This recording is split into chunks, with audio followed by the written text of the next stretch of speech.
à la vue de tous.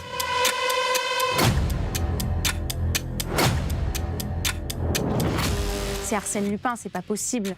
En seulement 7 minutes. On peut parler d'un cas éclair. Dans le plus grand musée du monde. C'est un cas qui est très grave pour le patrimoine français. Oui. 4 malfaiteurs, un monte-charge, 2 scooters et les joyaux de la couronne française, désormais introuvables.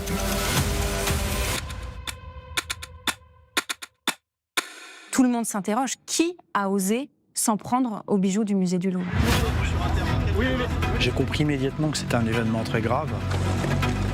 Ce vol spectaculaire a eu lieu, c'est donc un échec. Les musées ne sont pas et ne seront jamais des forteresses. Tous les policiers de la BRB se sont mobilisés dans la traque. Efficacité déconcertante des malfrats. C'est en tout cas l'un des plus gros cases du siècle. Ou failles sécuritaires alarmantes.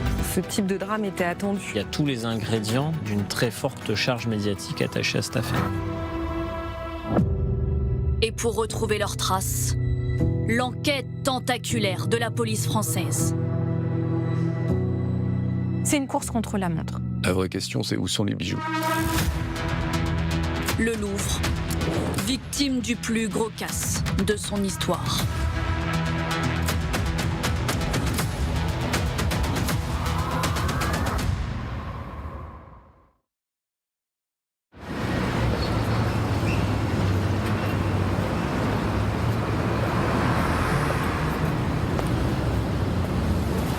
Dimanche 19 octobre.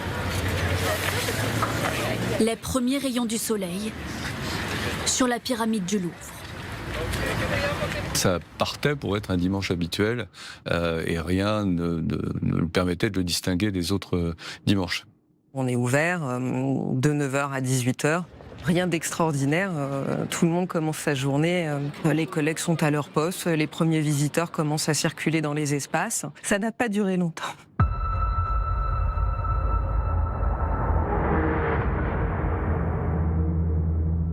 Mais de l'autre côté du palais, face à la Seine, 4 hommes dénotent dans le décor du quai François Mitterrand.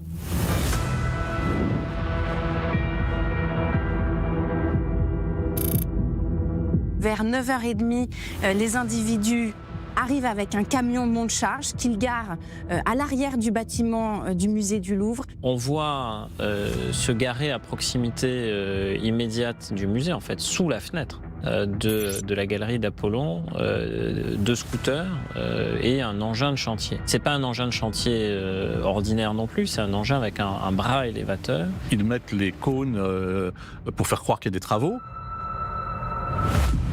Ils enfilent également 2 gilets de chantier, puis passent à l'action. Très rapidement, il y a 2 hommes qui montent sur cette échelle. Ils vont briser une fenêtre avec une disqueuse.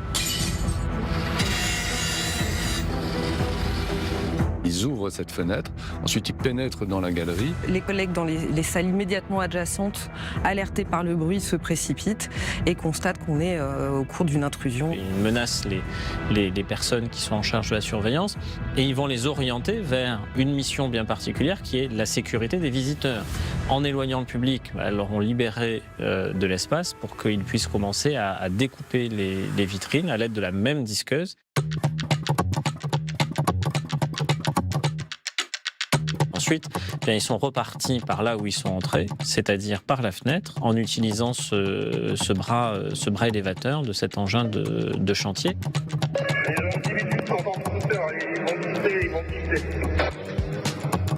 On a vu cette vidéo au moment où ils redescendent, qui a été prise manifestement par un employé du Louvre depuis une autre partie du Louvre. Ce qui me marque le plus, c'est que ça se passe un dimanche matin, en plein jour, avec des gens à l'intérieur. C'est qu'ils devaient avoir quand même extrêmement confiance en leur plan pour faire un casse pareil. Merde. Ok, merci. Les 2 cambrioleurs rejoignent les 2 autres membres du commando qui les attendaient sur des scooters. Putain, ça y est. La police. C'est à 9h36 que le commissariat est appelé pour la première fois. Mais il est déjà trop tard.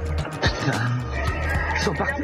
La police va arriver 3 minutes après les faits, mais lorsqu'ils arrivent, les malfaiteurs sont déjà partis. De toute façon, Sous les yeux des caméras de la ville, ils se dirigent vers l'autoroute A6 et quittent la capitale. D'après les estimations des enquêteurs, avec les images de vidéosurveillance et les témoignages qu'ils ont pu recueillir, le casse a duré environ 7 à 8 minutes. Donc c'est un casse très rapide. Ils ont été très efficaces entre le moment où ils arrivent avec le camion et le moment où ils repartent avec les bijoux. On peut parler d'un casse éclair dans la mesure où c'est un casse qui a été fait en très peu de minutes et qui a été couronné de succès. C'est une manière de faire qui est assez brutale, assez basique, mais terriblement efficace. Avec une facilité déconcertante, les 4 malfaiteurs viennent de cambrioler le plus grand musée du monde.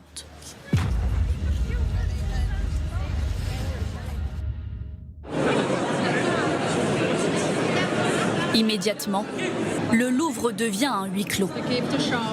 Les 2000 visiteurs à l'intérieur sont évacués. Nous sommes en plein milieu de la visite. Et tout le monde est en train de sortir. Nous sommes dans la pyramide. On ne sait pas ce qu'il s'est passé. Dehors, les accès sont bouclés et le musée fermé.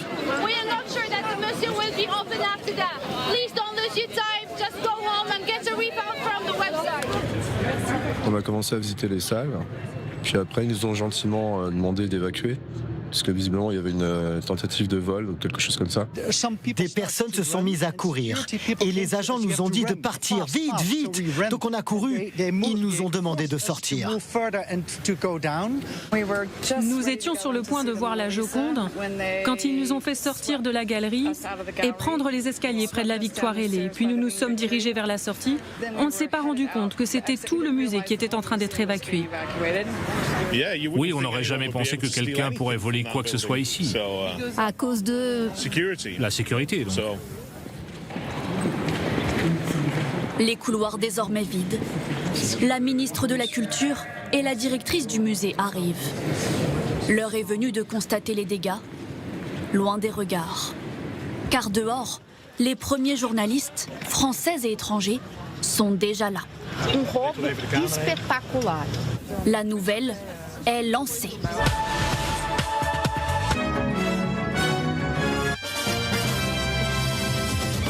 Colpo grosso al Louvre di Parigi. Well, a manhunt is underway after priceless crown jewels were stolen. Der Pariser Louvre, das meistbesuchte Museum der Welt, hat heute früh ungebetenen Besuch bekommen. Médiatiquement, évidemment que ça intéresse le monde entier parce que tout le monde à l'étranger connaît le musée du Louvre. Le Louvre, c'est quand même le plus grand musée du monde. Quand on parle de Paris, on pense à la Tour Eiffel, on pense à Notre-Dame, on pense au Louvre. Dans l'imaginaire collectif, le braquage, le vol, c'est quelque chose de spectaculaire et d'un peu romantique aussi. C'est-à-dire que la France, c'est aussi le pays d'Arsène Lupin. Et donc, on regarde ça, on se dit, mais quelle audace! Il y a tous les ingrédients d'une très forte charge médiatique attachée à cette affaire. Car le Louvre n'en est pas à son premier casse. Uniquement au cours du siècle dernier, 6 vols. Le plus connu, celui de la Joconde en 1911, par un vitrier italien qui souhaitait ramener l'œuvre dans son pays d'origine. Et puis, un tableau d'Antoine Watteau en 1939, l'épée du sacre de Charles X en 1976, ou encore une armure incrustée d'or et d'argent en 1983, mystérieusement restituée. Le dernier en date, une peinture à l'huile de Corot en 1998, encore portée disparue aujourd'hui. La toile de 34 cm sur 49 était exposée dans l'aile Sully du musée. Une salle sans gardien fixe, sans vidéosurveillance. Le tableau était même protégé par une vitre. Mais cette fois-ci, les malfaiteurs ont une autre cible. Ça ne peut pas être un hasard que la galerie d'Apollon ait été visée, puisqu'en fait, elle cumulait la particularité d'avoir un butin intéressant, mais en plus, la localisation de la galerie, forcément, rendait ça comme un point de fragilité, puisqu'on est immédiatement à proximité de la rue.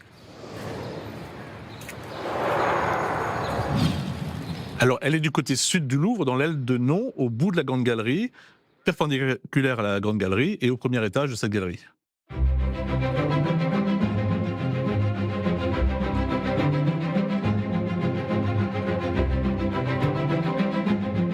C'est une salle d'apparat, une salle avec des boiseries, de la dorure, des plafonds peints. On est plus dans ce qu'on pourrait se représenter du château de Versailles, par exemple, que d'autres salles plus sobres. La galerie d'Apollon, la bijouterie du musée du Louvre. 60 mètres de long, 15 mètres de hauteur sous voûte. Et sous ces dorures, le symbole de la richesse et du prestige des rois de France. C'est une galerie qui a été construite par Louis XIV, décorée par Lebrun, et ensuite au XIXe siècle a été remaniée, et notamment il y a une peinture de la croix au plafond, et c'est là que sont installés depuis quelques années, depuis un petit moment déjà, les bijoux de la couronne. Et là, la vraie question c'est qu'est-ce qu'ils ont volé? Et tout de suite me vient à l'esprit le Régent, le plus gros diamant du monde, et puis bien sûr tous les autres bijoux. Car cette salle abrite 800 pièces luxueuses, des trésors d'orfèvrerie royale et objets précieux. Comme la collection de gemmes de Louis XIV ou encore le Régent, un diamant de 140 carats, considéré comme le plus beau diamant du monde. Mais c'est vraiment à 18h25, le jour même des faits, avec un communiqué du ministère de la Culture, qu'on apprend le détail des 8 bijoux qui ont été volés. Ce sont des boucles d'oreilles, des diadèmes et des colliers. Ils ont été portés par les reines et les impératrices pour qui ils étaient commandés. Donc bien sûr, on voit sur certains tableaux, par exemple de Winterhalter, donc un des peintres officiels de Louis-Philippe et de Napoléon III. Des bijoux d'une grande noblesse. Comme ce diadème de la reine Marie-Amélie et de la reine Hortense, 24 saphirs et 1083 diamants. Ici, 32 émeraudes. Ou encore ce grand nœud de corsage, 2634 diamants. Mais dans leur précipitation, les malfaiteurs laissent derrière eux ce qui devait être le 9e bijou volé, et peut-être le plus précieux, la couronne de l'impératrice Eugénie. Elle a pu être un peu abîmée, c'est celle qu'on va retrouver après, plus tard, sur le trottoir. Il y a des diamants, il y a des sculptures d'aigle, etc. qui est autour. C'est un véritable travail d'orfèvrerie et de joaillerie. Ils l'ont laissé échapper. La question qu'on se pose, évidemment, c'était dans quel état elle est. Donc manifestement, elle va pouvoir être restaurée, tant mieux. Les 8 autres joyaux disparaissent avec les malfaiteurs. Tout cela a une grande valeur historique et patrimoniale. Ça n'a plus aucune valeur pécuniaire, sauf pour un marché parallèle qui se moque de la provenance et de l'origine des œuvres. C'est un cas qui est très grave pour le patrimoine français. Oui. Un préjudice tout de même estimé à 88 millions d'euros. Comment la forteresse du Louvre a-t-elle pu céder si facilement ? Sans doute qu'il y a une partie de l'histoire de France qui part.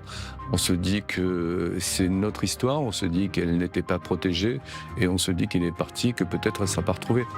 Bonjour madame. Le casse aurait-il pu être évité ? On se dit, ce type de drame était attendu. Le système de sécurité était-il irréprochable ? Si ces malfaiteurs ont pu entrer aussi facilement, il y a forcément quelque part une faille.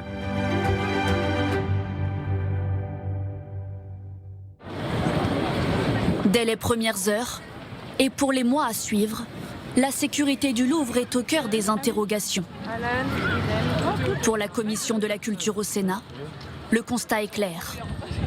Le musée a manqué à son devoir de protéger ses œuvres les plus précieuses. La première des failles, c'est la possibilité même que ce véhicule s'installe à cet endroit et déploie une nacelle. Les agents du Louvre qui sont à l'intérieur n'ont pas remarqué qu'un camion faisait ses manœuvres et se déployait. Et c'est là où il y a la faille de sécurité majeure, parce que se garer, brancher le bras élévateur, attendre qu'il s'élève jusqu'à arriver à hauteur de la fenêtre, ça demande déjà plusieurs minutes. Et si ces minutes-là avaient été mises à profit pour alerter justement les forces de l'ordre, probablement que, c'est une hypothèse, mais le braquage n'aurait pas eu lieu.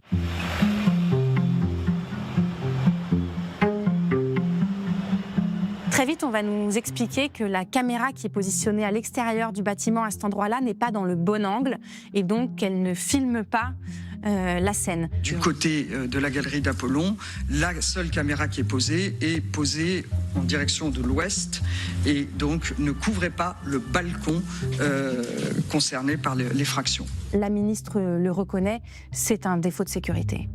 Des failles sécuritaires ont bien existé. Elles ont bien existé et donc il faudra y remédier. Car sur les 1300 caméras que possède le Louvre, la façade extérieure n'en compte que 5. Pour un périmètre d'1,3 km. On doit avoir des caméras qui couvrent l'extérieur d'un bâtiment tel que le Louvre. Ça, c'est évident, avec des renvois d'images et avec une interprétation. Et c'est pas le nombre de caméras qui fait la sécurité. Il y a, semble-t-il, 1300 caméras. Le Louvre est immense. C'est pas ça. C'est-à-dire, il faut savoir les exploiter. On peut pas avoir 1300 télé qui renvoie les 1300 images. Il faut qu'il y ait une cohérence, il faut qu'il y ait des gens qui soient là.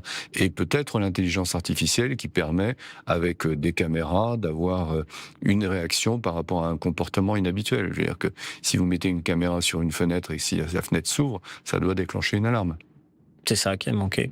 C'est quelques minutes. Si à partir du moment où ce véhicule s'approche, vous avez un dispositif de détection périmétrique qui fait qu'au PC sécurité, ils se disent mais en fait, il n'y a pas de travaux aujourd'hui, j'ai rien sur ma fiche, rien ne m'a été annoncé, rien n'est signalé.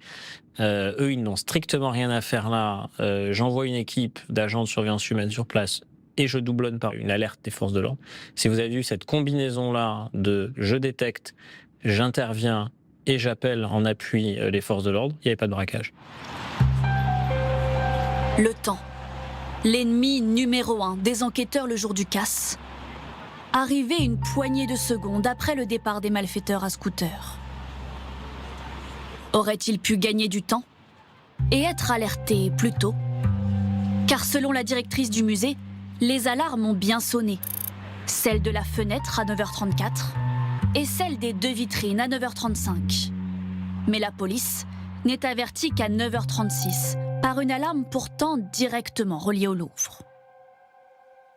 Certains sites sensibles, que certaines bijouteries ou grandes maisons de haute joaillerie ont une alarme plus directe. C'est un dispositif Ramsès qui, là, permet de contourner l'appel 17 classique avec le temps d'attente, puis l'opérateur, puis enfin l'envoi d'une patrouille et avoir une intervention quasi immédiate.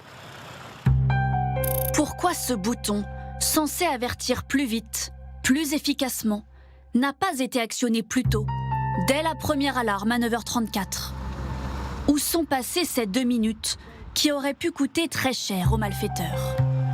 C'est à l'enquête de le dire, mais il y a beaucoup de questions qui se sont posées sur les délais avant que ce dispositif Ramsès ne soit activé. C'est toujours compliqué parce qu'une fois qu'on a une alarme, il faut aussi demander une levée de doute, c'est-à-dire ça peut être aussi une défaillance technique sur une alarme. Donc on ne va pas déclencher la police à chaque fois qu'une alarme se déclenche. Donc il y a un besoin de lever le doute. Il y a 2 possibilités. Est-ce qu'il y a une caméra qui permet, parce que tout de suite depuis le PC, de voir cette fenêtre où il y a une alarme pour se rendre compte qu'à ce moment-là, il y a des gens qui tentent de venir de l'extérieur, ou est-ce qu'il y a des agents qui sont à proximité? Tout ça, je veux dire, c'est le problème de l'enquête administrative, presque plus que l'enquête judiciaire, qui permettra de voir si le dispositif de sécurité du Louvre a bien fonctionné. Les alarmes qui étaient en place ont fonctionné, le dispositif n'a pas permis d'éviter un casse de cette ampleur, ça veut dire que le système est à repenser complètement. quand bien même on aurait des caméras partout et qu'elles fassent remonter des alarmes, il faut bien des gens derrière des écrans qui puissent constater qu'il y a une anomalie. Il y a une dizaine d'années, il y avait un tiers de plus de collègues qui étaient affectés à cette salle au quotidien. Et donc, déjà, on a eu de la chance de la réactivité et du fait que tout le monde ait été présent, mais il y a quelques années, ils auraient été plus nombreux. Y a-t-il eu un manque de moyens humains? Les alarmes ont-elles vraiment fonctionné efficacement? L'enquête devra le déterminer. Restait-il alors quelques derniers remparts avant le vol des bijoux? Il n'y a pas de fumée, il n'y a pas de gaz, il n'y a pas de grille qui se serait subitement baissée, il n'y a pas de logique de herse, il n'y a rien de tout ça. Autrefois, la galerie d'Apollon était grillagée. On peut s'interroger sur la raison qui a conduit à retirer les grilles de ces fenêtres. Après, c'est toujours... on est dans la recherche du joli et du beau dans un musée, et peut-être que pour avoir une vue dégagée sur la Seine et l'Académie française, les grilles ont été retirées, je ne sais pas. On ne peut pas faire n'importe quoi sur un monument historique, mais il faut remarquer qu'au rez-de-chaussée de cette mamelle, juste en bas de la galerie d'Apollon, il y a des fenêtres avec barreaux. À cette fenêtre-là, on aurait très bien pu installer des jolis barreaux, des jolies grilles, une jolie grille, etc. Ça aurait pu se faire. Ça ne devait pas se faire n'importe comment, il fallait le faire avec un architecte des monuments historiques. Il y a un architecte en chef des monuments historiques qui travaille au Louvre. On aurait certainement pu le faire, oui. Bon, on ne l'a pas fait. Et donc, on voit qu'au moins sur ces trois éléments, la dissuasion, la détection, le ralentissement, le Louvre n'est pas à la hauteur des exigences en matière de sûreté, et ce qui explique que ce braquage a sans doute pu avoir lieu dans les conditions dans lesquelles il s'est déroulé. Les vitrines, elles, résistent quelques secondes à l'attaque de la disqueuse, mais finissent par céder. La question qui peut se poser, c'est la sécurisation de ces bijoux. S'ils étaient estimés à 88 millions d'euros, pourquoi n'y avait-il pas une vitrine plus épaisse? C'est un vitrage très particulier qui est donc aux normes. Après, on sait que les anciennes vitrines disposaient d'un coffre-fort dans lesquels étaient abaissés les bijoux. Ces nouvelles vitrines n'avaient pas ce type de coffre-fort. Après, ça aussi, on est sur des arbitrages, des réflexions. Voilà, c'est le choix qui a été fait à l'époque de ne pas réintégrer un dispositif de coffre-fort. Est-ce qu'il fallait les disposer de cette manière-là, sous une simple vitrine? Est-ce qu'on n'aurait pas dû envisager des dispositifs de sûreté, y compris passives, mais plus importants? Ironie de l'histoire, le Royaume-Uni, ancien royaume d'Angleterre, nous fait de nouveau concurrence. Pour les bijoux de la couronne britannique dans la Tour de Londres, le dispositif de sécurité est beaucoup plus important, et même la capacité à approcher les bijoux n'est pas du tout la même. Par exemple, vous ne pouvez pas rester, même en tant que visiteur, en station debout devant les bijoux. Vous êtes sur un tapis roulant qui fait que le temps pendant lequel vous pouvez approcher et regarder est limité à quelques secondes. Le casse semble alors révéler des failles plus profondes, bien au-delà de la galerie d'Apollon. Car le musée le plus visité au monde, ses 14 km de couloirs, ses 403 pièces et ses 30 000 œuvres exposées sont loin d'être les plus protégées. Il y a un gros travail de modernisation des systèmes de sécurité à faire. La directrice elle-même le dit, le musée du Louvre n'est pas encore un musée du XXIe siècle. En fait, les caméras sont obsolètes, ce ne sont pas les dernières générations de caméras. Il y a encore un gros travail pour moderniser tous les équipements. Dans l'aile de Non, où s'est déroulé le casse, mais aussi où se trouve la Joconde, une salle sur 3 ne dispose même pas de caméra intérieure. La commission de la culture au Sénat le constate, la vétusté du Louvre arrive à un point de non-retour. On est aujourd'hui dans une situation où le Louvre est très dégradé. On l'a vu ce week-end avec une certaine violence, ce vol, mais on sait qu'il y a d'autres problèmes au Louvre, des problèmes d'infiltration, des problèmes électriques. Bref, on a notre navire amiral, qui est le musée du Louvre, qui est en état de grande fragilité, de grande faiblesse, et cet événement n'est pas arrivé par hasard. Est-ce dû à un manque de moyens? Ou plutôt, ont-ils été alloués vers d'autres secteurs du musée? Un récent rapport de la Cour des comptes y répond clairement. Le musée a privilégié des opérations visibles et attractives, sans doute nécessaires, au détriment de l'entretien et de la rénovation des bâtiments et des installations techniques, notamment, mais pas uniquement, de sûreté et de sécurité. On se rend compte que la sécurité et la sûreté n'étaient pas les politiques les plus prioritaires. Au Louvre, les moyens financiers, ils existent, mais il a été décidé de les flécher vers autre chose que la sûreté et la sécurité. Alors évidemment, ça coûte plus cher, c'est plus long, c'est plus complexe que dans un bâtiment moderne, mais ça devait absolument être fait. Il y avait d'ailleurs un plan de financement pour cela.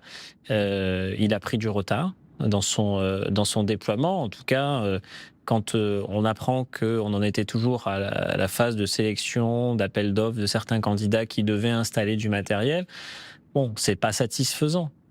C'est pas à la hauteur d'un musée comme celui du Louvre. Selon la direction du Louvre, il faudrait 83 millions d'euros pour rénover et moderniser son système de sécurité. Mais en 7 ans, elle n'en a déboursé que 3, alors que sur la même période, elle a dépensé près de 105 millions d'euros pour acquérir de nouvelles œuvres. Il y a de l'argent, il faut prioriser sur ces dépenses-là, avec déjà des bases suffisantes pour bâtir la sûreté du Louvre de demain.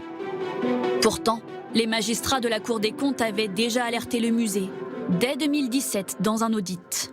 En vain. Près de 10 années après les résultats préoccupants de l'audit sûreté, le musée du Louvre n'a pas été en mesure de dépasser le stade des études techniques. Et le rôle d'un dirigeant, c'est de hiérarchiser. Sinon, vous n'êtes pas dirigeant. Si on vous confie la direction, c'est de hiérarchiser, de prioriser. Bon, dans les choix, la sécurité n'a pas été prioritaire. La direction du Louvre réplique. Elle aurait accéléré la cadence depuis 2022. Ainsi, entre 2023 et 2025, pas moins de 134 caméras numériques ont été installées en complément ou en remplacement des caméras analogiques. Depuis le vol, 100 nouvelles caméras ont également été annoncées pour 2026. Un rythme encore jugé insuffisant par la Cour des comptes. Face à ces nombreuses failles, un vent alarmiste souffle sur le Louvre. Ce qui aurait pu se passer aurait pu être bien pire. C'est certain, quand on réfléchit en termes de sûreté, on se dit c'est une intrusion qui a été très violente dans sa mise en œuvre, mais personne n'a été blessé, ni les collègues, ni le public. Et si ça avait été une autre visée, si l'intrusion elle avait été à visée terroriste, en effet, là on n'aurait pas pu y échapper. Ils n'étaient pas des braqueurs mais des terroristes, et s'ils n'avaient pas amené une disqueuse mais de la dynamite de chantier, on n'avait plus de musée.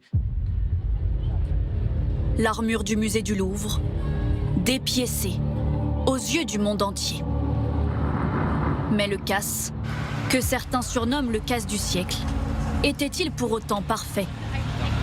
Les malfaiteurs ont-ils été assez prudents? Qu'ont-ils fait du précieux butin? Quand la police arrive très vite à identifier, c'est que forcément les voyous étaient mauvais. Et elle les a retrouvés très vite.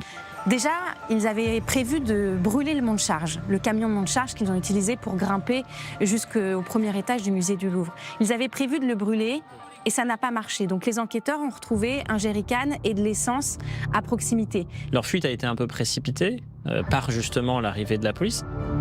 Les 4 malfaiteurs fuient à toute allure sur des scooters T-Max. Mais ils laissent tomber derrière eux de nombreux indices. Ils laissent un casque de moto, un gant, un gilet jaune qu'ils vont perdre dans leur fuite, la disqueuse qui est aussi laissée sur place, autant d'éléments très utiles pour les enquêteurs.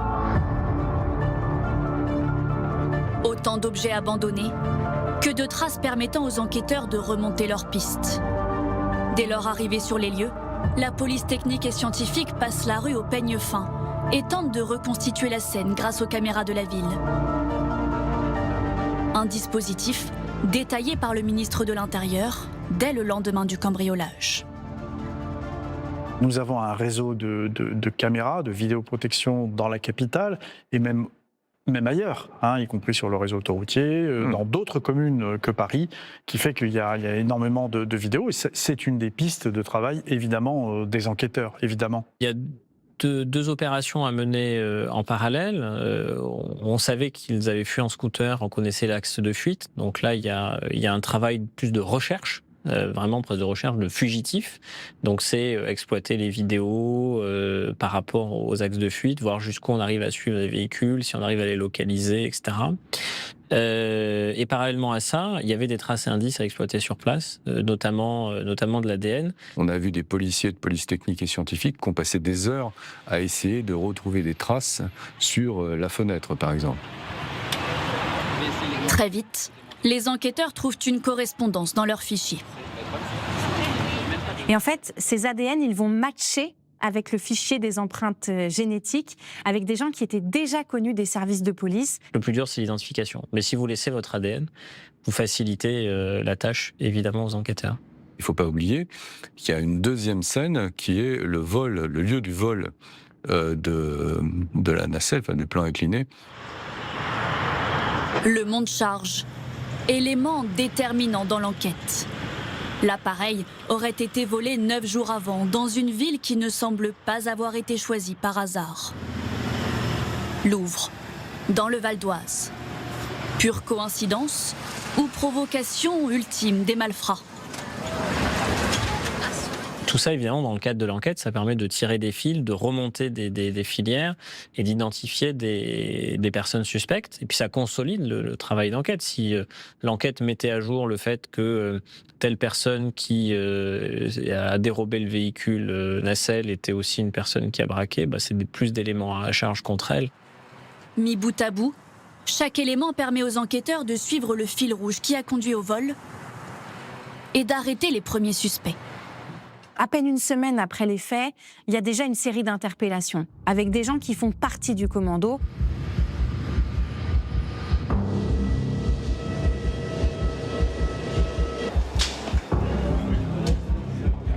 Il y a des interpellations qui sont là encore dignes de films ou de séries. Il y a un des individus qui s'apprêtait à fuir en Algérie, qui avait pris un billet d'avion sans retour et qui a été interpellé au milieu du terminal 2B de l'aéroport de Roissy par les enquêteurs de la BRB qui avaient réussi à comprendre qu'il essayait de s'enfuir du territoire. Au revoir. Bonjour madame. Chaque jour, il y a comme un nouvel épisode à cette série dont on attend le dénouement. Un autre suspect se trouvait dans la file des supporters pour assister au match entre le Paris FC et l'Olympique Lyonnais, au stade Jean-Bouin dans le 16e arrondissement de Paris. Lorsqu'il se fait arrêter, dans le calme, l'air de rien. Les policiers suivaient sa trace depuis plusieurs jours. Et ça, c'est grâce à un travail considérable, titanesque des enquêteurs de la police technique et scientifique qui a fait plus de 180 prélèvements sur les lieux pour tenter d'identifier qui étaient les hommes derrière ce casse. Jour et nuit, les enquêteurs de la brigade de répression du banditisme, la BRB, travaillent sans relâche pour traquer les malfrats. Dès l'instant où le braquage a eu lieu, c'était l'enquête prioritaire. La police judiciaire parisienne, bien sûr. Et d'ailleurs, elle était tellement prioritaire que cette police judiciaire parisienne, qui est excellente dans sa capacité à travailler sous pression, a très vite identifié une piste, interpellé des personnes qui sont mises en cause. C'est une centaine d'enquêteurs de la BRB et de l'Office des biens culturels qui ont été détachés sur cette enquête. C'est beaucoup. Une centaine d'enquêteurs, 7 jours sur 7, 24 heures sur 24, qui se sont relayés jour et nuit pour ne pas perdre la trace de ces individus. Il y a tout le travail de témoignages, de recueil de témoignages. Qui était présent ce jour-là? Qui a vu quoi? Est-ce que quelqu'un a entendu quelque chose? Ça, c'est aussi capital. Certes, on a été un peu la risée du monde entier avec ce vol, mais je crois que les enquêteurs s'honorent et peuvent être fiers du travail qui a été accompli en si peu de temps. Mais le travail des policiers est loin d'être fini. Car le profil des premiers interpellés ne semble pas correspondre à celui d'amateurs d'objets d'art ou de bijoux précieux. Ce ne sont pas des débutants, mais ce ne sont pas des gens que l'on retrouvait par ailleurs à la tête de grands réseaux dans le grand banditisme ou dans la criminalité organisée. En fait, ce sont des gens sur une échelle qui sont finalement à un niveau assez intermédiaire entre la petite délinquance et le grand banditisme. C'est un casse avec un préjudice extraordinaire fait par des gens qui le sont moins. L'un des interpellés est une vedette des réseaux sociaux.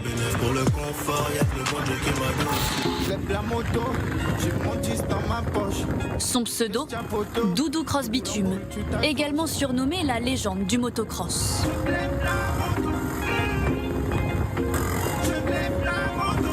Originaire de Seine-Saint-Denis, il filmait ses figures et ses séances de musculation. Son compte TikTok a depuis été supprimé. Selon les enquêteurs, il serait l'un des 2 malfrats à avoir pénétré dans la galerie d'Apollon pour se saisir des bijoux.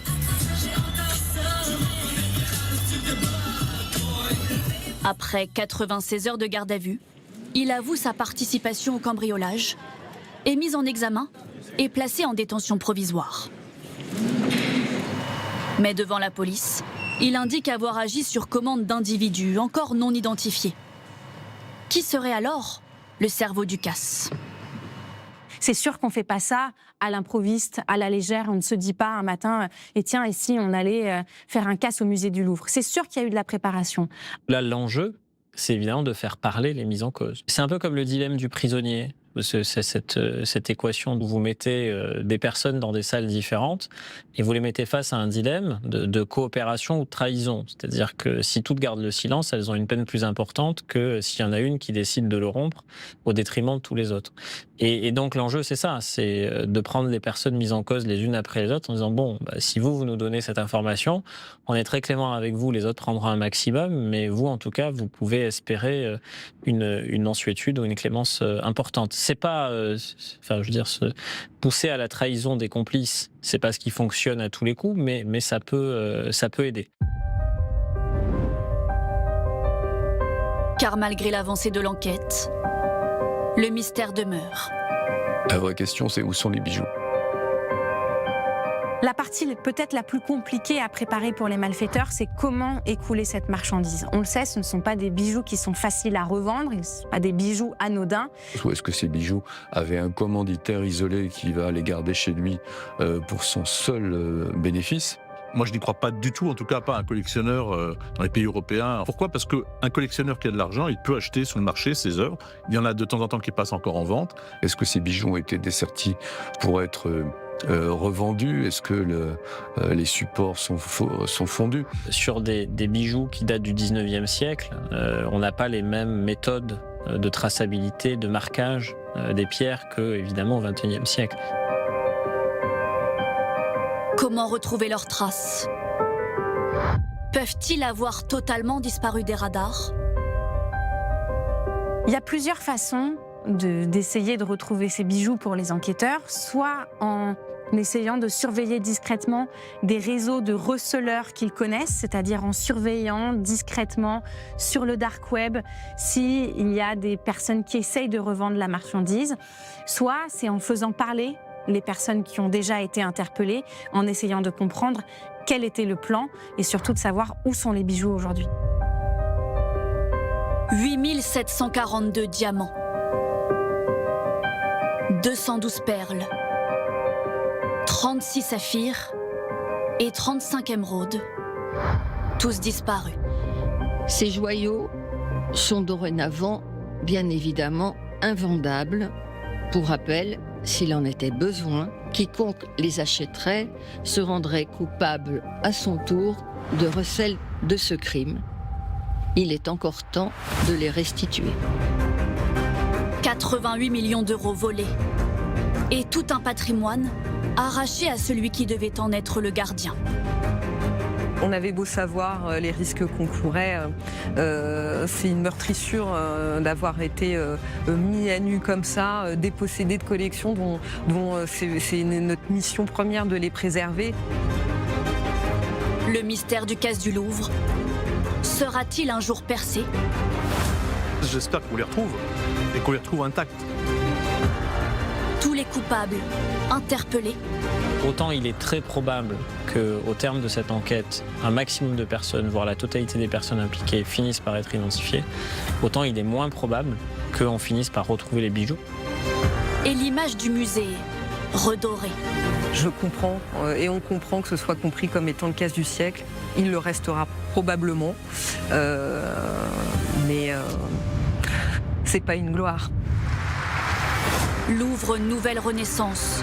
Le projet lancé par Emmanuel Macron il y a près d'1 an est censé moderniser l'institution face aux défis actuels. Rien ne sera oublié, sécurité et sûreté des collections. Reste à savoir si les moyens déployés et les priorités ciblées permettront au musée d'avoir connu ce 19 octobre